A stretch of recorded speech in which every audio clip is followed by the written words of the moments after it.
Hello, everybody. That went well, right? Welcome back to this day of tutorials here at Agile and DevOps West from the Caesars Palace in Las Vegas. And we're having so much fun and meeting so many people. And last night we had like an encounter with one of the keynote speakers. Oh, keynote speakers.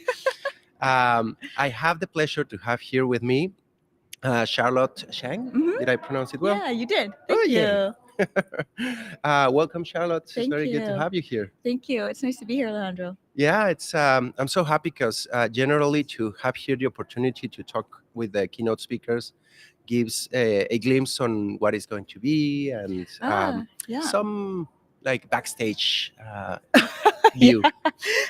But before we get into some of those details, I would love if you can share with the audience something about you. What's your story? What's the deal with you? And your how's the origin story? Yeah. No, I love that. A little Joseph Campbell action going there. My origin story.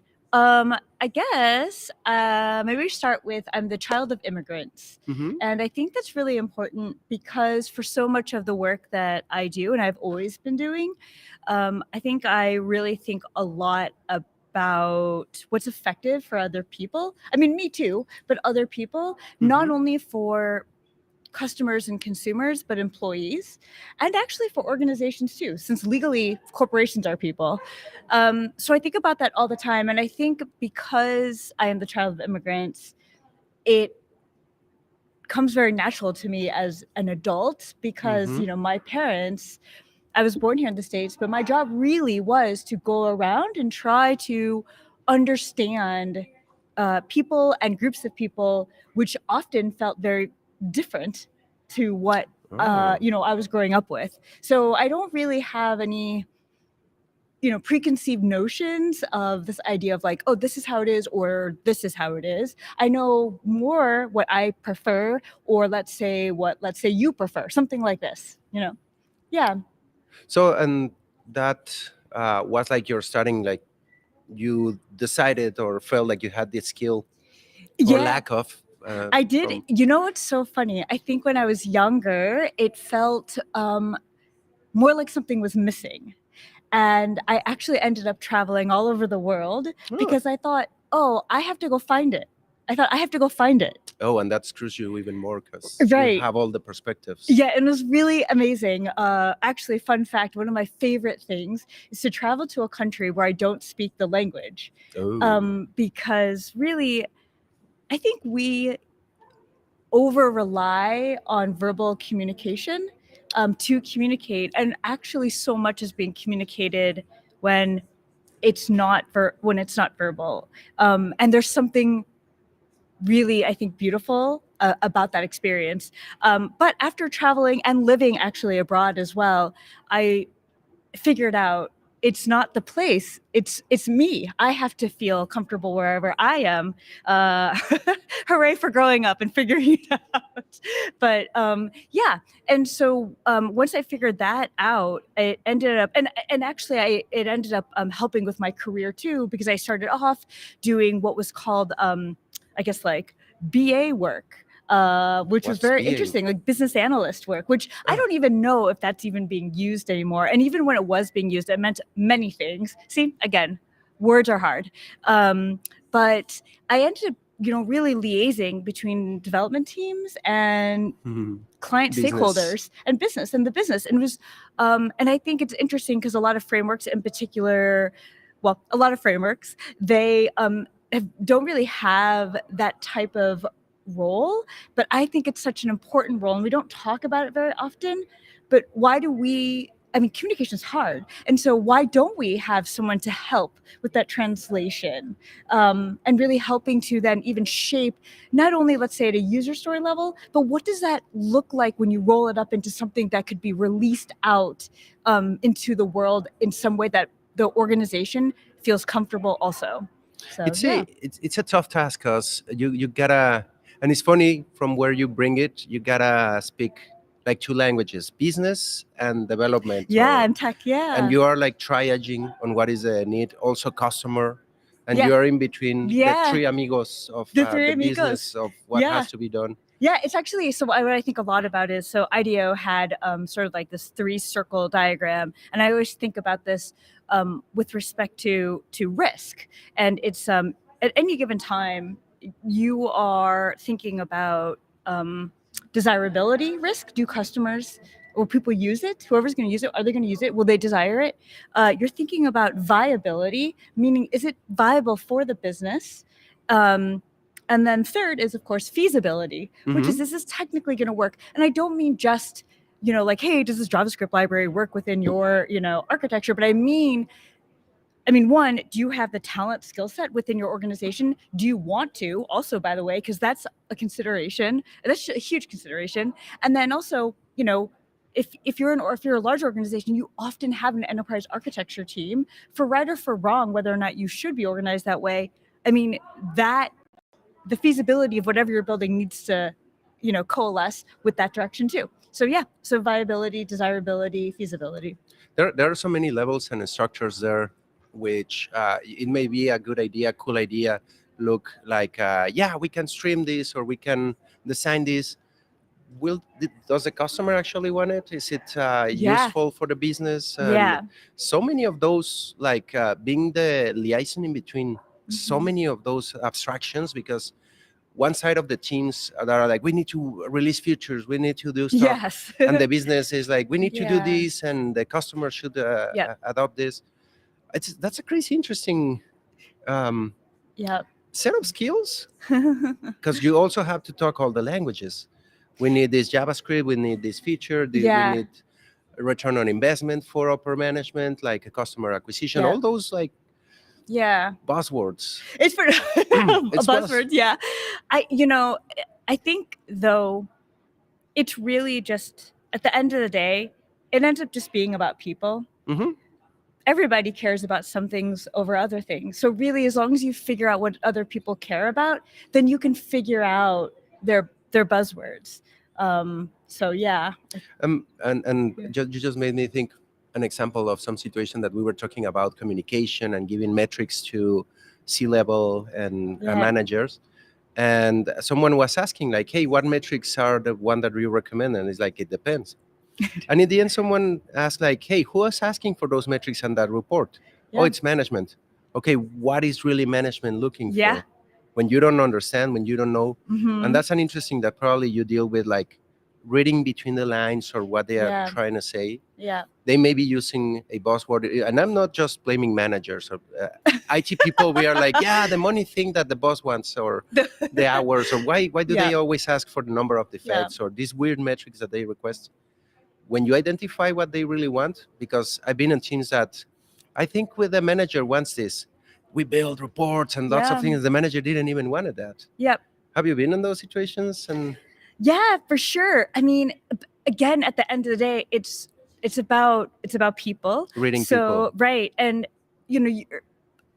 I guess something I think about a lot is how invested am I in whatever I'm making in this end result. And I really try to think about what is that boundary, because I think we all have a lot of opinions, but at the end of the day, are we paying for it? Like, who owns it, right? And I think because my main primary background is consulting, I think I actually learned a lot of healthy boundaries because of that, and got a lot of airline flight miles. But yeah, right?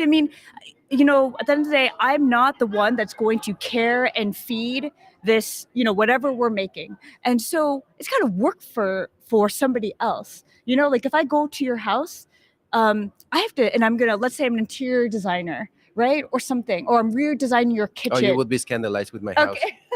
Yeah. Okay. Okay. I'm gonna, I'll work with your fiance. So, but or like I'm redesigning your kitchen. I better understand what you and your fiance, how you like to cook, how tall you are, so I understand where to put the most frequent foods that you may like, or drinks that you may like. If you like to do more frozen food, because that's a growing actually market segment right now, versus let's say fresh, all of this, right? If I'm going to design this, it's for you. Mhm. I don't live at your house, you know, although I'll come and visit you both, but that's cool. Like, I'll be happy to. yeah, thank you. So Mi casa es su casa. yeah. Everyone out there, you can also go to Leandra's house. Hi.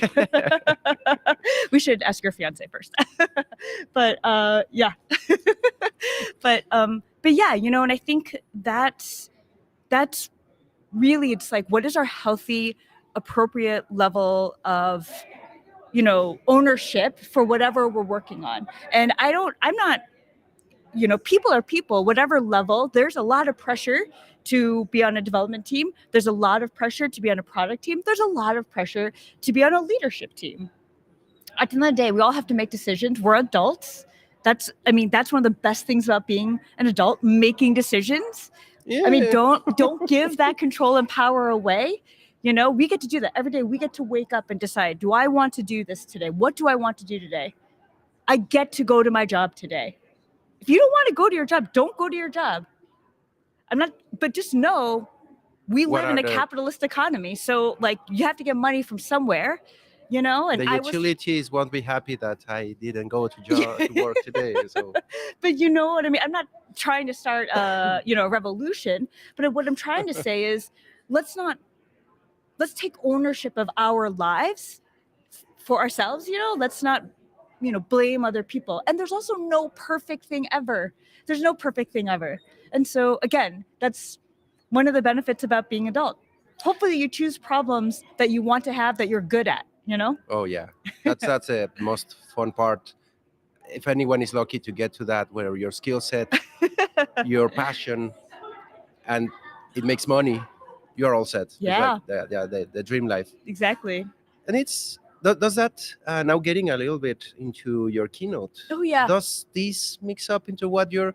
I know.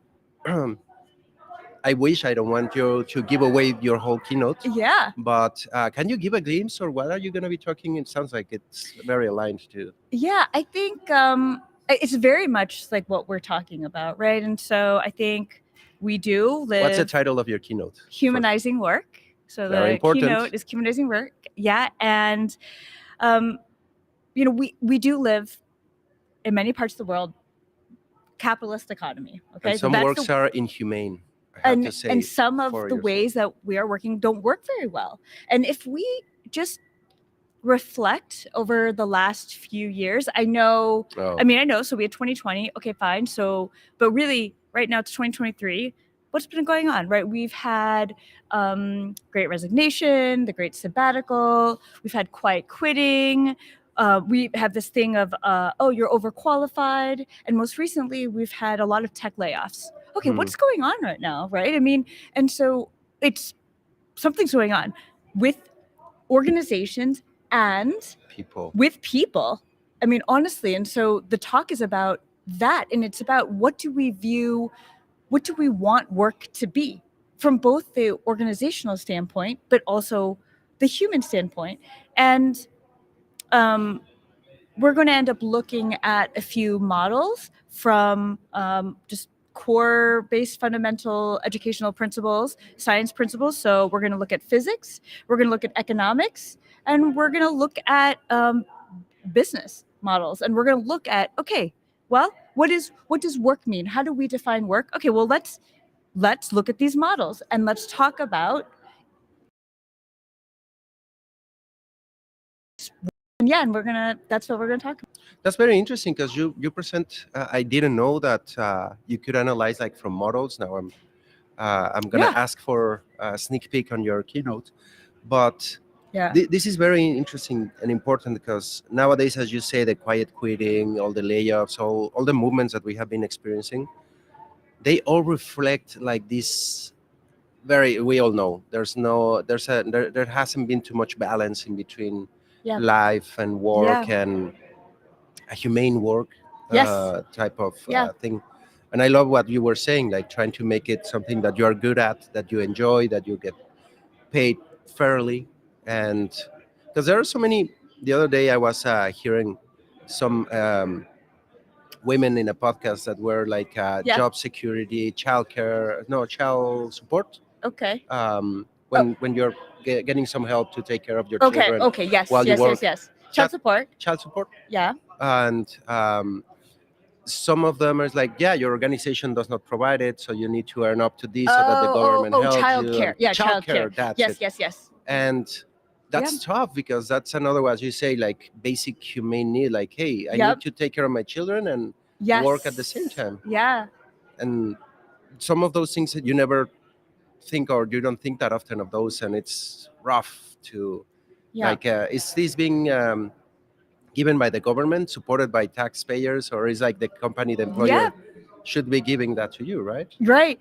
And I guess, this goes back to something we were talking about earlier, which is what can you control, what can you not control? You, at the end of the day, you for sure can control one thing. That is yourself. So at the end of the day, you have to decide what you need, what you want. Childcare is so expensive. Literally, even, people who are of dual income and one child, really almost one of the income goes to It's close to childcare. It's pretty much what, close to rent. I have seen some that are like, so it's pretty so, but the thing is, right, I mean, here's the consideration. People who take time off work to raise a child, then you put it on your resume, people always ask, well, what happened in this gap?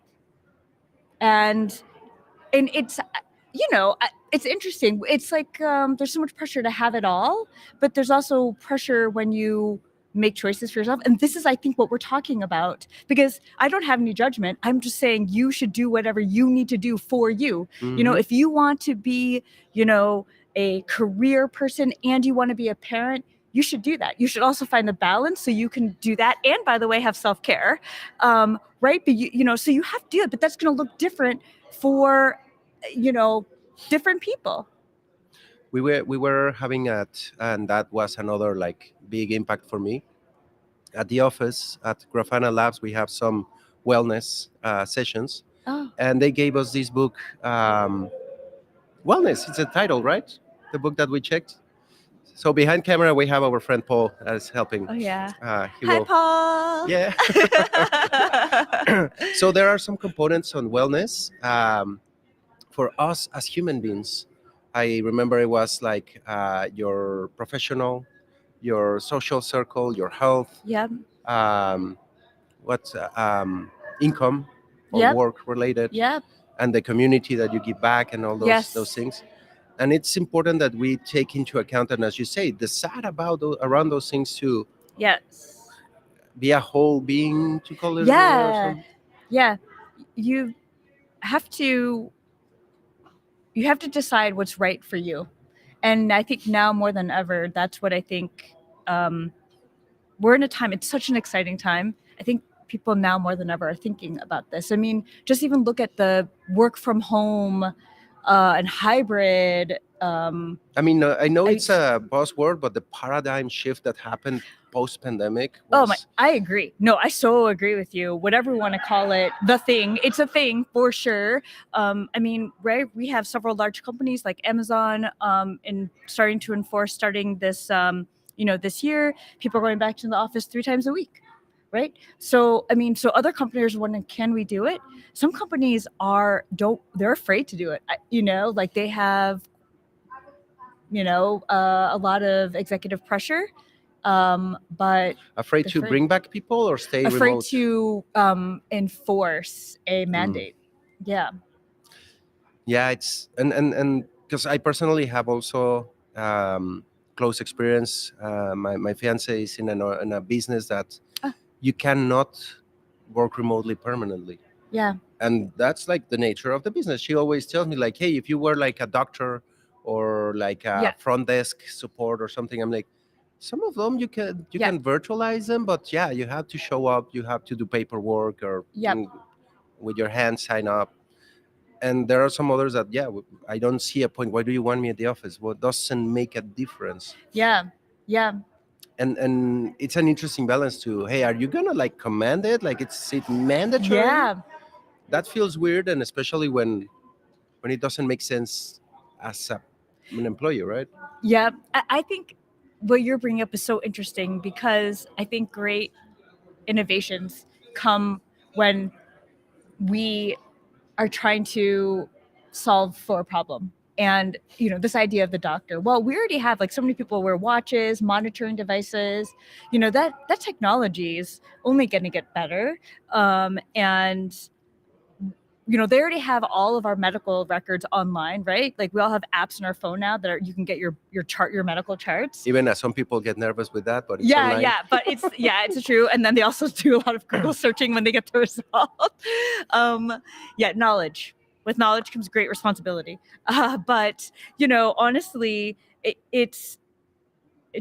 I think that we could be living in a world where maybe a visit to the doctor doesn't have to be in person because you have sensors on you somehow, and it's a lot easier. And not only that, we have with the technology, we will get a longitudinal view of health, which is huge because that's moving towards systems thinking, right? Like right now, I think especially in Western cultures, we're very good at acute problems. I don't mean that just medically, but I also mean the way that we approach work too. We're always looking at a very small thing. We like to just I really blame Rene Descartes, but that's a whole different question. Okay. But that's a whole different topic. But Putting really, a pin on it? Yeah, we like to just get smaller and smaller, more and more sure about a smaller and smaller thing.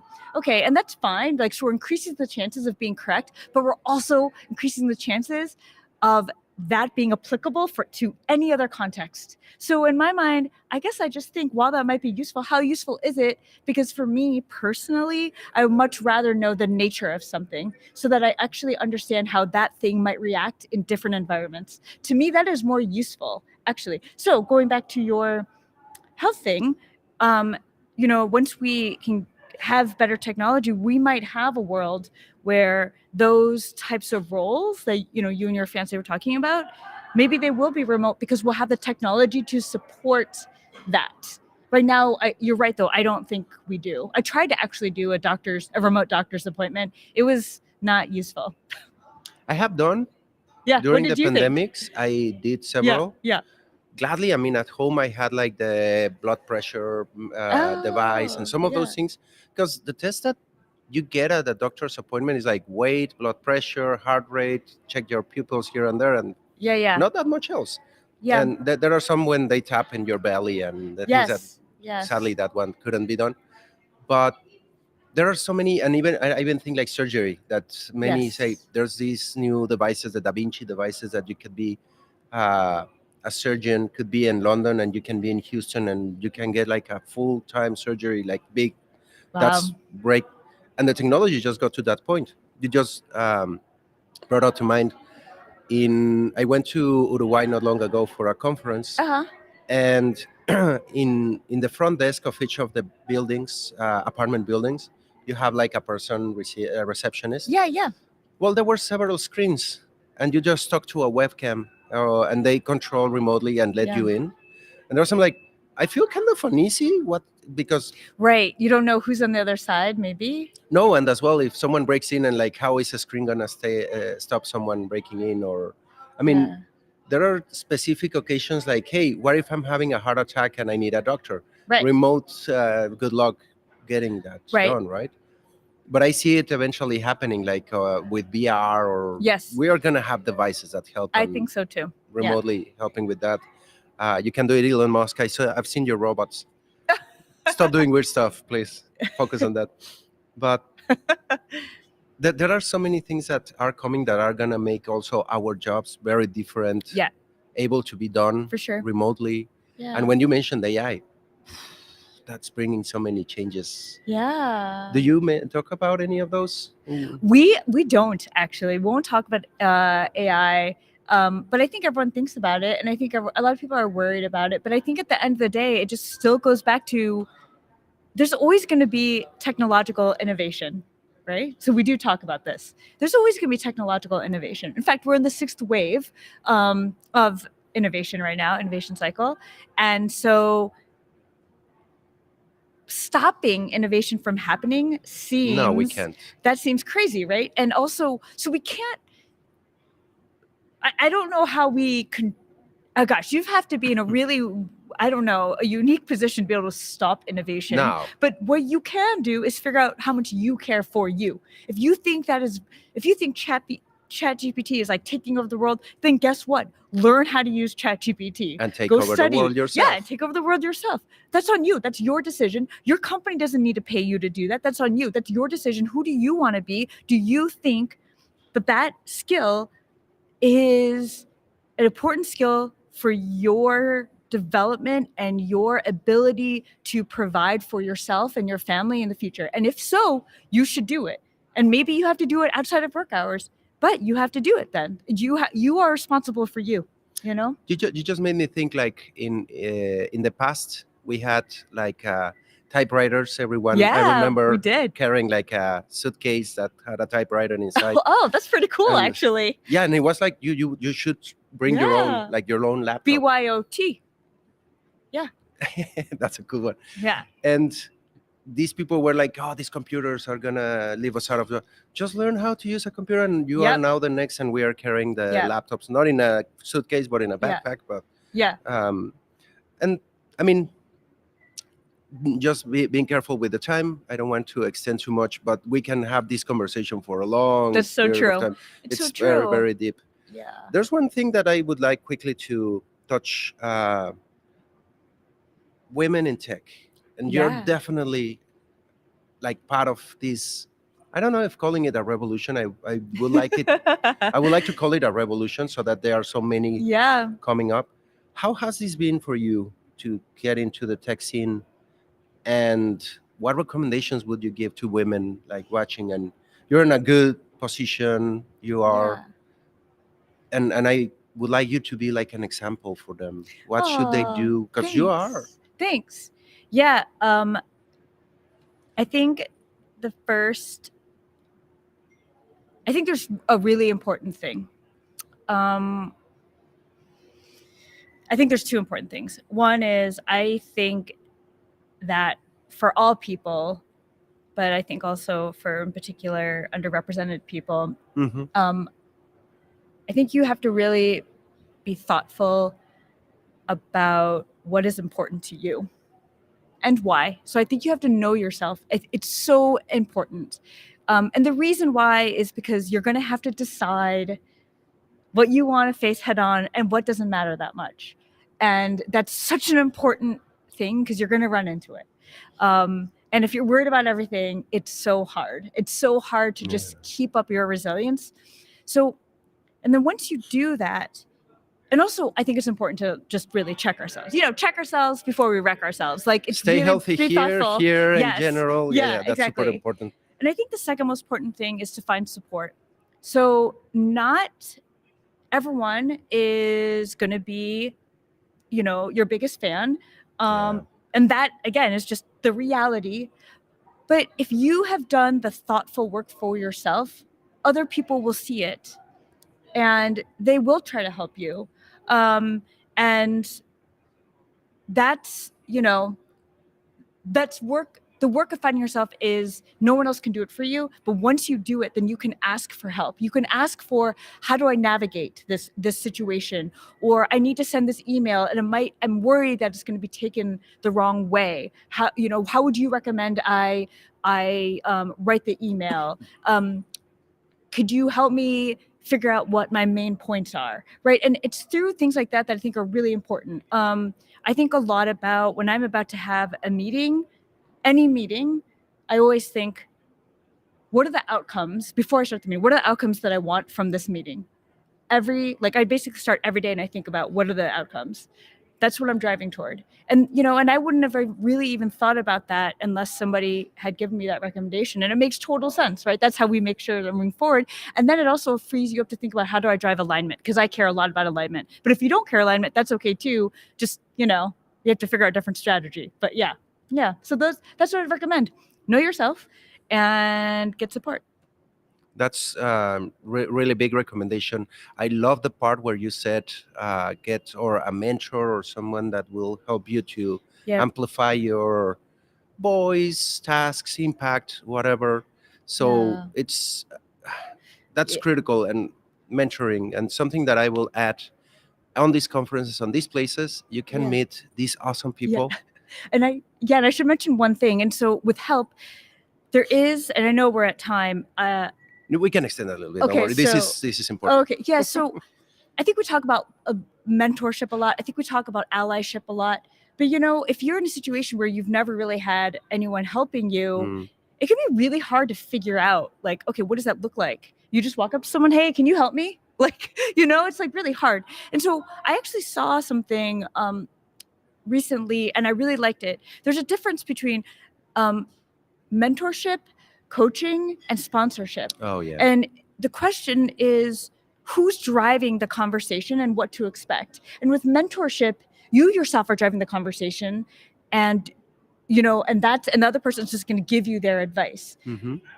But the other two, they're driving the conversation, right? And I think it's important to think about what type of help are you looking for. And with mentorship, it is traditionally you drive it. But if you don't know, then you might need a different type of allyship, right? You might need some different type of help.